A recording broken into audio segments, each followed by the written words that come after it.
Ibanki BCAB yarakiranye ugweze ubuhinga ibanki nkuru y'igihugu yashizeho Burundi Pay bwo guhanahana amafaranga. Kubera ibanki BCAB yari isanzwe ifise ubuhinga bwayo bwa BCAB akabirya bwo guhanahana amafaranga biciye ku buhinga bwa none, vyarayoroheye cane kwinjira muri uyo mugambi wa Burundi Pay. Aho ibanki nkuru igihe yabishira ku mugaragaro, BCAB yafashe iya mbere. Rero twebwe twaciye twihutira cane cane no guhimiriza abanywanyi bacu kugira ngo bijukire gukoresha Burundi Pay. Ubuhinga bwiza, ubuhinga bwizewe, ubuhinga bunyaruka. Mu yandi majambo, ubu nyene tukivugana urungikiye amafaranga umunywanyi ari mu yindi banki canke ari mw'ishirahamwe iryo ariryo ryose rifise ubuhinga bwo guhanahana amafaranga, ni mu kanya isasi ugifyonda muri uyo mwanya amafaranga bamushikiriye. Urumva ku badandaza, abarimyi n'aborozi, abikorera utwabo, abakozi ba leta, abenegihugu muri rusange. Nk'igice c'abanywanyi ibanki BCAB ifise baramaze kwitabira gukoresha ubwo buhinga Burundi Pay.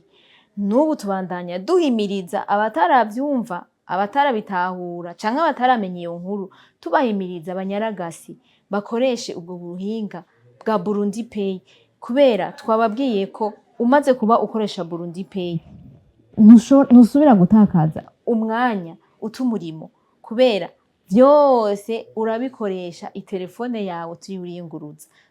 Ntitwigeze twibagira abanywanyi bacu bari hagati mu gihugu. Hariho umuntu uvuga ati nta telefone nini yamfise, zimwe bita smartphone. Naho nyene tuca twiyumvira no gufata ubwo buhinga tukabushira no mu gatelefone gatoya, uciye ku kanyenyeri 124 akadirisha, ushobora gukora ivyo bintu vyose two turavuga vya Burundi Pay, eka n'ibindi vyo guhanahana amafaranga no kurotira, kugura amayinite n'ibindi vyinshi. N'abanywanyi bayo batari mu Burundi, kubera BCAB yarashizeho ikonti diaspora yorohereza abanywanyi ba BCAB bari mu mahanga. Rero nabo barakoresha ubwo buhinga bwa Burundi Pay. Twababwiye ko uri kw'itelefone niniya canke ntoya.